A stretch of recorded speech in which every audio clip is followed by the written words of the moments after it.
Ige Kobo Massa akitaki mokolo ya dimanche 6 août 2023 kuna na komini ya Kimbantseke na quartier Ngapani pona kotalisa ingratitude ya ba député oyo bayaka pona maponami sima ya bango kokima. Wuta maponami ya 2006 kino na 2018 bana ya Kimbantseke situation na bango échangeaka te. Bazali na problème ya mai, courant, pe lisusu insécurité oyo ezali créé na ba kuluna pe ba policier ujana na ba arrestation arbitraire oyo bazali ko sala na kati ya komini ya Kimbantseke.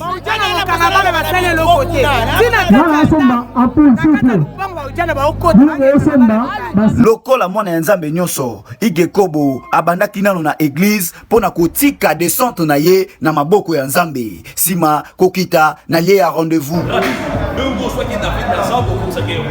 Aujourd'hui, je crois et je sais que mon souvent et comme on honorable pour défendre nation ainsi que plus médaillon. Moto Dieu pour soutenir les ambos à la Sibanaye. Oh Dieu on va faire face à un golo confondre.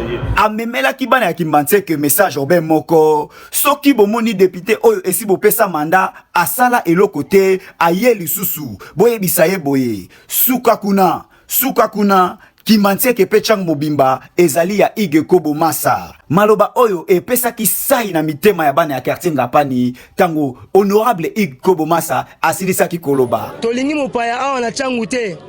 Tolingi tuko bana changu ba vote bana ya changu. Changu etikala ya changu, lukunga pona bana lukunga, moamba pona bana moamba. Sadi na changu awa suka kuna eza changu za ya Ige Kobo. Ngona kosenga na l'état congolais.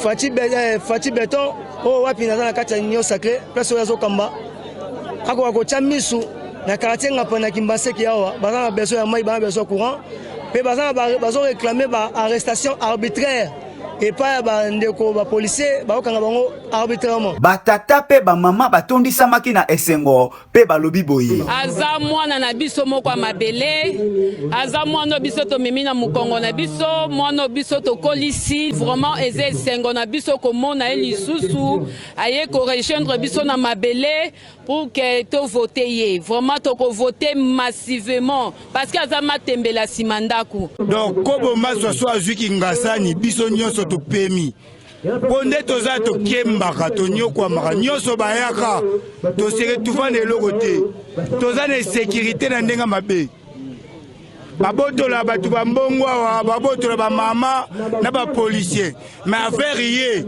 toza kimia Kimbantseke yoka bien solution ya ba problème na yo kaka mwana ya ndakunde akosilisa yango oyo nyonso akoya na sima ya Ige Kobo pona kokosa bino bana ya Kimbantseke pe quartier Ngapani bobenga na ye parce que solution ya makambu nyonso esimbami na Ige Kobo Moïse ya bana ya changu.